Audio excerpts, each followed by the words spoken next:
neurologist at Skyridge, and I came to yoga when I was already a doctor. So I had just finished my neurology training at Stanford, and I was very steeped in that tradition as medicine, as healing. And other forms of alternative care, well, they don't really count in that world, right? So when I started doing yoga, it was really just as a form of exercise. And the thing I actually like the best about it in the beginning is that you get to lie down at the end of every class. I thought that was the best thing ever. I think I must have been a little tired at the time. I had just had a baby who was here. And so I think that really appealed to me. I kept going.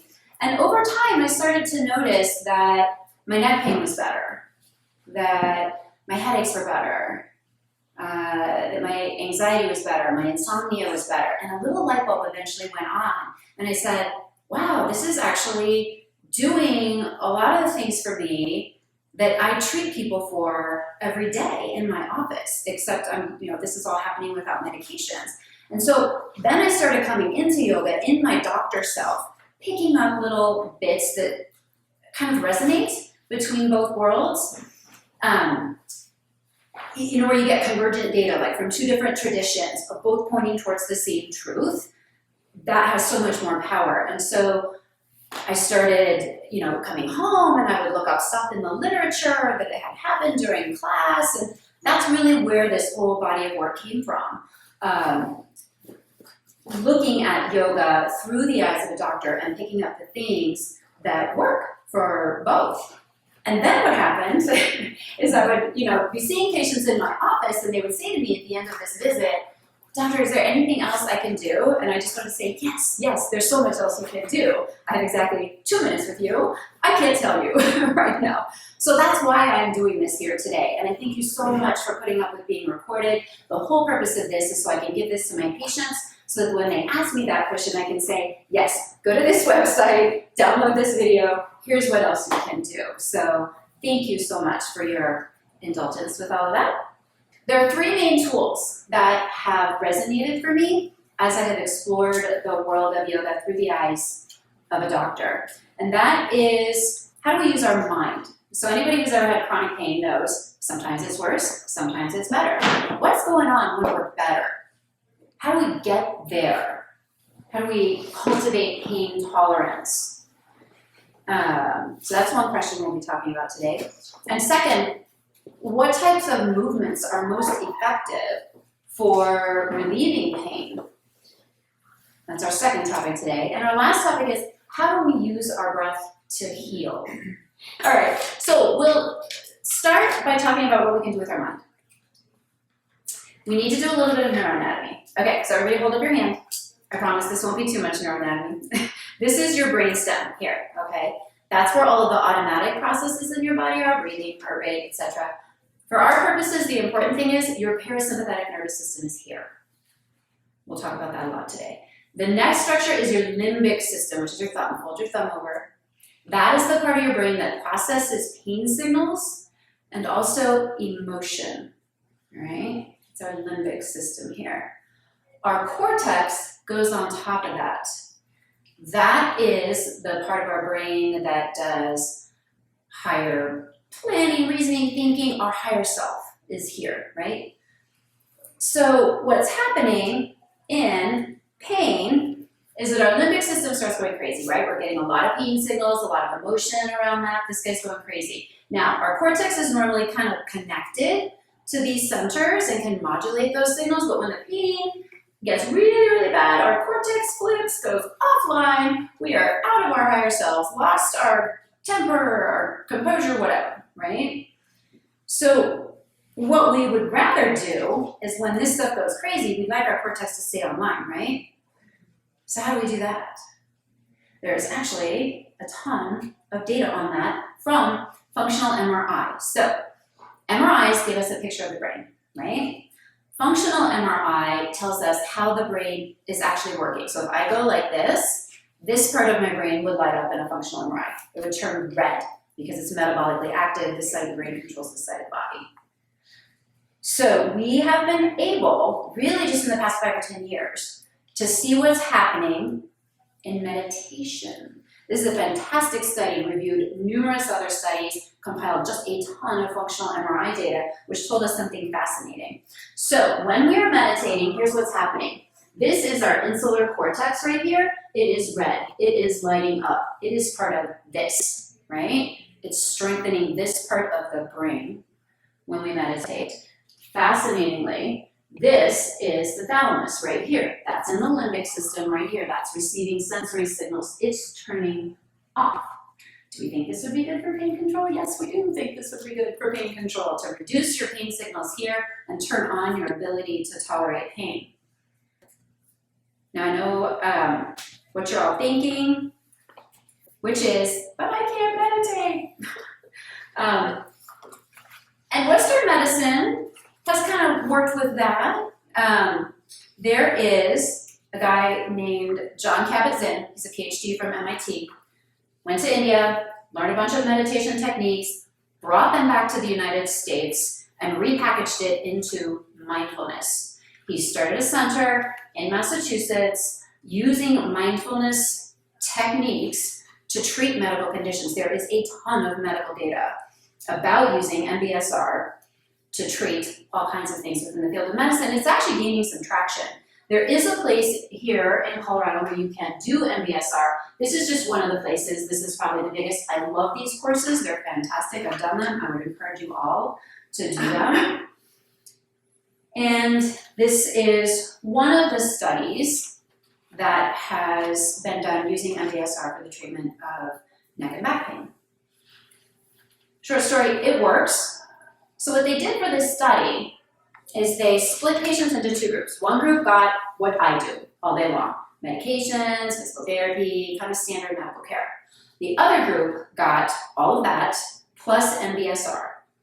So what they did for their form of mindfulness was a body scan, which we will do later today, sitting meditation, walking meditation, and then they had people come in once a week for a session. They were supposed to practice on their own at home, and then they came back in, and the people who had the MBSR included had a lot less pain. So instead of there being a reflex that when your limbic system is going crazy with pain and emotion, it makes your cortex go offline, it disconnects that reflex right there, strengthens the ability of your cortex to tolerate pain, and diminishes the limbic system perceiving the pain. So that's the theory behind what's happening here. So we know that mindfulness meditation works. It increases the activity of the insula and related structures. And what this does over time is you actually grow more sprouts from one neuron to another. Neurons talk to each other in our nervous system, right? They talk to each other by processes that sprout out from one cell to another called axons. And when you do something over and over, you grow more sprouts. They connect together more. And over time, this actually increases the volume of that area in your brain. You can literally pick it up on super detailed MRI scans. So when you do this type of thing, yes, you're having an immediate effect on pain control, but you are also changing your brain to a state where you're gonna have less pain down the road because of the physical changes you have made in the structure of your brain. So this is pretty good stuff. Next, we'll talk about movement. And I think we all know that yoga moves our spine a lot, right, compared to other forms of movement. And I think this is a particularly fascinating study. What they did is they took 18 yoga teachers, and they put them in an MRI scan, scanned their neck, scanned their lower back, and they compared them to 18 people who were just like them, except they didn't do yoga. We call those matched controls. And what they found is that the people who do yoga had healthier spines. So these are the people who did not do yoga. These are the people who do. We are looking at a section through the middle, the lower back right here, a section through the very middle. Yeah, the patients are facing this way. So these are the vertebral bodies. These are the vertebral discs here. The arrows are pointing to the discs because that's the relevant finding here. This is the spinal canal. That white stuff is the cerebrospinal fluid. And then this is the spinal cord, which comes down and breaks up into these nerve roots here. Yeah, so that's what we're seeing on both of these. But there are three important things that are happening with the discs here. On the right, for the people who do yoga, you can see that most of the discs are paler. That whiter color means that there's more fluid in the discs. Fluid is where our healing cells are. That is a good thing to have those cells in there. The second thing we're seeing is that the discs are whiter in general over here compared to over here. So these discs have lost some of their ability to function as a cushion. Yeah, it's better to have more cushion than less cushion. The third thing we're seeing is that these discs are protruding into this CSF space here. See right there? Right there? This disc is actually pressing on a nerve root here. I don't know if you can see that, but this person's probably having a lot of pain from that happening. And over here, we're seeing that the discs are staying where they belong. They're staying between the intervertebral discs. So, if you happen to be a yoga teacher and you've done yoga for 10 years, yay for you, you're gonna get less back pain.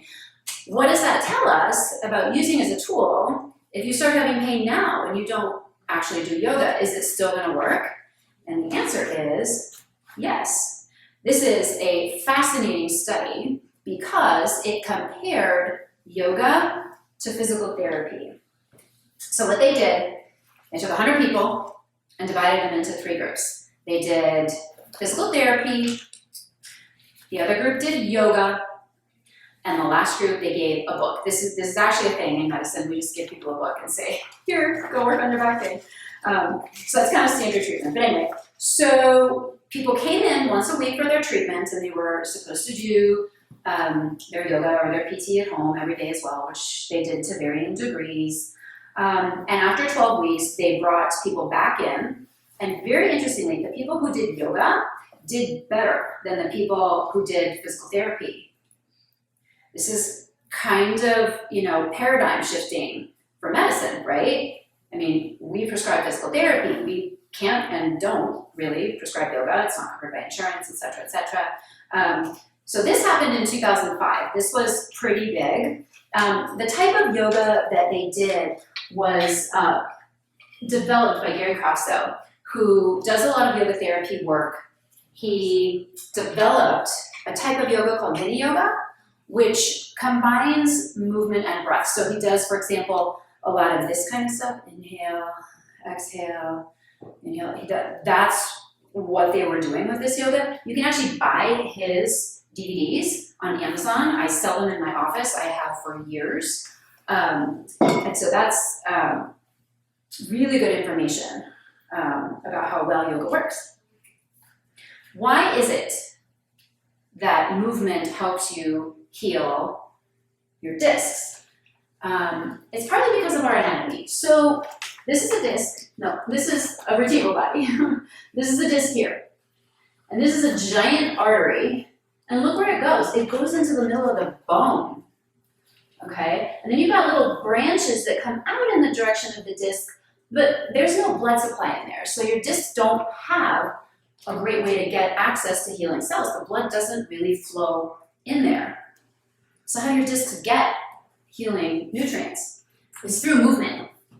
So our meditation cushion is serving double duty today as an intervertebral disc. And pretend like this is a vertebrae, this is a disc, this is a vertebrae.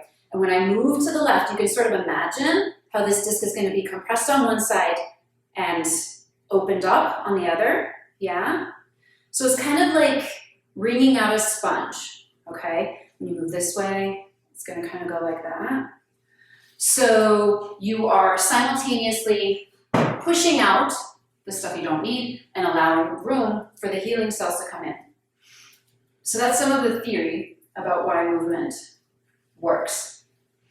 There are several elements of a spine class. This is mainly for the yoga teachers here. I would encourage you to put together a spine class. We have motion in all directions. We have lateral bending. We have flexion and extension. We have twisting. We do have to do core. Sorry, it is true. You have to have a strong core to have a strong spine. And the two things that I brought in from Western medicine into this class are a little bit of self-massage, which you can do with some yoga movements, and also traction. So we will do all of this in a minute. So think we have pretty good data from Western medicine to confirm that yoga works. There are several physical movements that keep our discs healthy, which we can see on MRI. And we also know that it's effective as a medical treatment for people who develop back pain. Our last tool is breath. Deep breaths are like little love notes for your body. I think we all intuitively know that taking a deep breath is good for you. If somebody's upset, we say, take a deep breath, calm down, right? So there's sort of a intuitive knowledge that this is a way to calm down. It turns out that is medically true. This is a busy slide, but I want to draw your attention to one thing. This is a representation of the parasympathetic nervous system up here, doing things like slowing down our heartbeat. But the really fascinating thing that it does is right here. It increases all repair mechanisms. What they mean by that is that it turns on the parts of your immune system that we like, okay? There is lots of data from within the field of yoga research about the effect of yoga on the immune system. This is thought to be mediated through the breath. So, our immune system has two arms. Get it? Arms. So, this is inflammation over here, and this is healing and fighting off bacteria and viruses and stuff like that, right? So, when we're stressed, here's what happens. Our autoimmune stuff goes up, and our day-to-day healing goes down. So this is great if you've just been bitten by a tiger, and you need all sorts of stuff to go, heal that wound and clot and make a scar and right? This is also autoimmunity. That's what this side of the immune system is. This side is fighting off bacterial infections, viral infections, day-to-day repair of minor injuries. So we don't particularly want to be here, right? We'd really rather be here or maybe here. So it turns out that what your parasympathetic nervous system does is it shifts you this direction, away from autoimmunity towards normal healing and functioning of your immune system. There is a general pattern that yoga downregulates pro-inflammatory markers, increases cell-mediated and mucosal immunity, which is just the longer words for what we've already said. So, this leads us to the conclusion that yoga really is medicine. There are some good tools here. I actually don't have any medicines that I can prescribe to people that do the three things that I just told you about. I have tons of other treatments. Anti-inflammatory medications, muscle relaxants, physical therapy, injections, surgery. And I think that the two worlds work best together, right? So that when it comes to self-care, when it comes to trying to do things without medicine side effects, or if you don't tolerate medicines well, there are tools that are available to you within the world of yoga that you can use as a form of medical therapy. That's all. Thank you very much. Does anybody have questions before we move on? Yes. About managing pain. Uh-huh. Pain is also a signal the body is sending to not stress the part. It's a healthy thing. The body is sending a message, right? Mm-hmm. So by the act of trying to reduce pain, how do we know that not going to injure that part? Like, you're saying managing pain through yoga. So your question is, I think the distinction you're making is between acute pain after an injury versus chronic pain long term. Am I understanding you correctly? Right, so you're saying chronic, so I'm talking of chronic pain.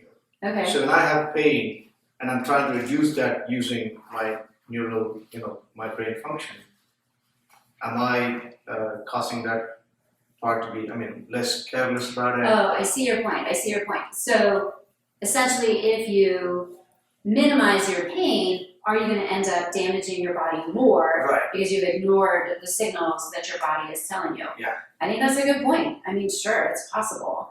I think you have to develop a sense of interoception, awareness of your body, which is also mediated by the insula, in order to have that body awareness and to know if something's changing or not. But I think you make a good point. You don't necessarily want to ignore it.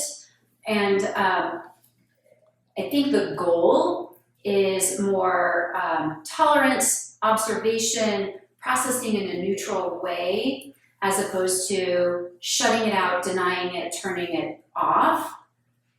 So does that distinction kind of make sense? Yeah, I know. So still pay attention to what your body's telling you for sure. I think what we're trying to do is sort of not freak out about it. Right. You know, as opposed to just saying, nope, I don't have pain, forget it, I'm not okay right now. You know what I mean? We're not trying to deceive ourselves or ignore our body's signals. Right. Now, I think you addressed some of that towards the end where you said you're actually healing when you do yoga, right? The pain is going to go down, but That's the idea. I'm just wondering if just reducing pain is a good thing because you're forgetting that part needs attention. Yeah, I see your point. And I think the two can coexist. Okay. I think you can simultaneously be aware of your body and your pain and know that it's there. And you can also cultivate pain tolerance and be aware if those signals are changing and you might need to go get scanned again or, you know, get something else done. Okay. Yeah, good point. That's what I was going to say is I would, you know, as you're managing your pain, don't ignore that the problem isn't there. It's not like you've healed yourself instantly. It's a slow process because it's usually a slow process that got you there. So you just continue to keep in mind if you still have the problem, you would just monitor it down the road. Like, okay, I feel better, I should get another scan or go back and see the doc and see if my problem is actually physically getting better. Right, And yeah. knowing that you're not causing more damage. I think it's definitely much better than getting a steroid injection and putting a Band-Aid on it, you feel great, and you're out running a marathon causing more injury instead of doing things to heal it. Yeah, Right. there's a difference between denial, like what you were saying, and awareness. And because awareness helps us with how we tolerate or react, right, versus respond. And so this is sort of like intrapsychic kind of your relationship with the body versus complete denial as the problem does not exist, like what you were saying. Precisely. So it is more an awareness, not a denial. And don't you think that's sort of interesting? Actually, because when I started doing this research, I thought the answer was going to be that people who have really good pain tolerance just don't, they're like physiologically different. They don't feel it or something. That is actually not true. They feel it just fine. You can see it on functional MRI. But what they do is they process it differently in their brains. So it isn't a denial. You are not trying to get to a state where you don't feel. You are trying to get to a state where you can neutrally observe. That turns out to be the place that's most useful to cultivate. Is this applicable to other kinds of pain, like if you have knee pain or Absolutely. other kind? But you'll probably need different movement. Okay. I don't think any amount of twisting is going to help you pain. Okay. But yeah, absolutely. The principles of pain control are pretty much the same no matter what the pain generator is. Okay, so the meditation part of it, or And the breath work. Yeah. Let me know when you're doing the knee.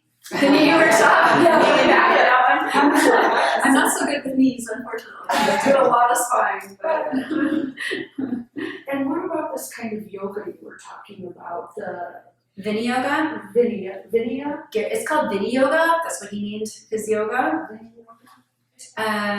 Yeah, what do you want to know about it? Well, tell me a little bit about it. So he is a very interesting person. He's done yoga therapy for a long time, and he is bridging the world of yoga and the world of medicine to some extent. This research that he did was funded by the National Institutes of Health. That is not an easy grant to get. So he is very good at living in both worlds. He has extensive experience with the medical community for a variety of reasons. And what he does is a very accessible type of yoga, I think. I think even if you have had a cervical fusion, a lumbar fusion, you can do his yoga. It's very gentle, easy to do. I strongly recommend it. I think it's great. It's not what I do, but I think it's very effective. And like I say, I've sold his videos for years, so I obviously think it's a good thing. Okay, so you can find it on video, but not Amazon. as a class, like, you know. He probably has classes in the Bay Area. I think he's in Oakland, but he may have something online, but I think it's mostly DVDs. Yeah, but you can Google it on Amazon. Anything else before we move? Okay, so we're gonna shift the equipment a bit and get our mats set up so that we can faced that way for our class.